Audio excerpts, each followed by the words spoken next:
अस्सलाम वालेकुम दोस्तों, प्रोग्राम में राण जा मोती खणी आऊं तव्हांजो दोस्त तव्हांजो भाउ मजादी जरवार टंडे हलायार खां हिन वक़्तु हाज़िर आहियां डॉक्टर अब्दुल क़यूम दाऊदानी जे ॻोठ में, जेको शेख भिरके जे पासे में आहे, फारान शुगर मिल खां अॻियां थईमन जी मशीन सॾिबी आहे मुंहिंजी में, थईमन जी मशीन खां थोरो अॻियां उते असांजो दोस्त मौजूदु आहे।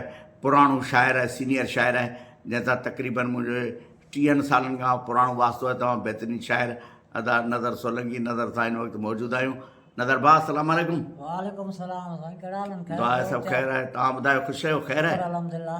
हाँ, शाइरी वाइरी हले पई? हा हले पई। अच्छा, और भला कंहिंखां सिखिया वरिती अथव? कुदरती दात आहे छा? कुदरती दात सिखिया विखिया कोन वरिती। अच्छा नंढड़े हूंदे खां शौक़ु बसि पोइ पाण झुगारींदे रहंदा हुआसीं, बसि पोइ कुदरती अची वई। अच्छा, पढ़ियो आहीं कुझु? न पढ़ियल कोन आहियां।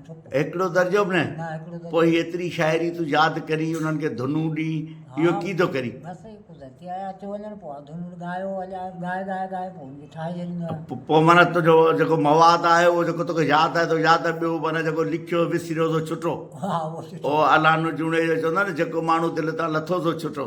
सो हाणे तोसां ईअं हालत आहे, ईअं न कर न, तो जेका शाइरी करी पियो उहो किथे महफ़ूज़ कर। हींअर मोबाइलुनि जो दौरु आहे, हिकिड़ो कार्ड वठि, हिकिड़ी नंढड़ी मोबाइल वठि, उन्हनि में इहे गीत रख भरे, ऐं पोइ उहे वरी छोकिरा पढ़ियल लिखियल हुजनि त ठीकु आहे, न त पोइ हिकिड़ो ॾींहुं टाइम कढी खणी अचु मूं वटि, त उते पंहिंजे कंप्यूटर में उहे रखी वरी तोखे उहे ठाहे बाक़ाइदा पना कढी ऐं तोखे हिकिड़ो बुक तयारु करे ॾियां, जेको वरी तोखे ज़िंदगी भर कमु ॾींदो।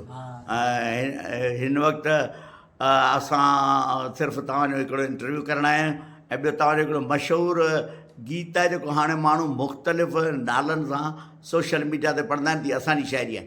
हाणे उहे त थिया चोर शाइर, पर अॼु उन सभिनी चोर शाइरनि खे ॿुधायां पियो त बाबा हीअ असांजो भाउ अञा हाल हयात आहे ऐं हीअ पंहिंजी ज़बानी ॿुधाईंदो।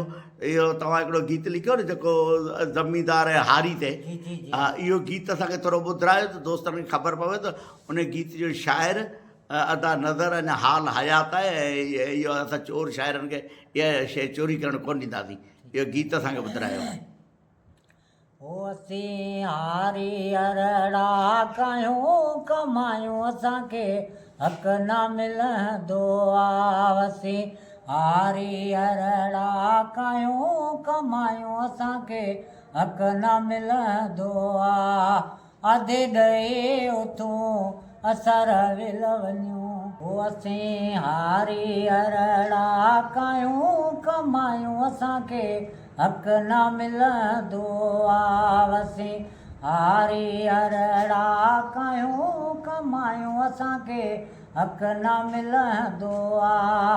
अधे ॾे उथूं असर विल वञूं, नंढड़ा ॿार रुआड़े कमायूं, असांखे हक़ न मिलंदो आहे। असीं हारी अरड़ा कयूं कमायूं, असांखे हक़ न मिलंदो आहे।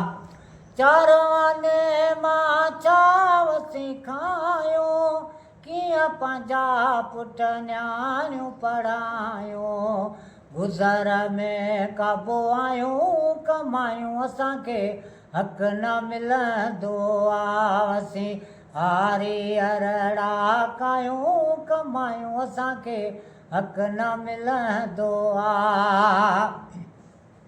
थाणो बचे आ वॾेरो सियाणो, जहिड़ो चओ था अहिड़ो नाहे माण्हू, कंहिंजे दर वञे दायूं कमायूं, असांखे हक़ न मिलंदो आहे। असीं हारी अरड़ा कयूं कमायूं, असांखे हक़ न मिलंदो आहे। अधे ॾे उथूं असर विल वञूं, नंढड़ा ॿार रुआड़े कमायूं, असांखे हक़ न मिलंदो आहे। कमदार कोटार सोलंगी सारा, सेत वॾेरनि खां ई खारा। कमदार कोटार सोलंगी सारा, सेत वॾेरनि खां ई खारा। नज़र नेण झुकाए कमायूं, असांखे हक़ न मिलंदो आहे। असीं हारी अरड़ा कयूं कमायूं, असांखे हक़ न मिलंदो आहे।